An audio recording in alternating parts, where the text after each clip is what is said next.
बाळा, आमचीच आठवण काढत होतास ना, त्यामुळेच तर आम्ही प्रकट झालो.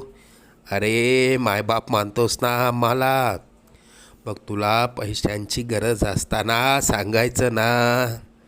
कोणापुढेही हात पसरू नकोस. लोक 2-4 हजारांची मदत करतीलही, पण तुझ्या मागे सर्वांना तुझी मजबुरी हसत सांगतील.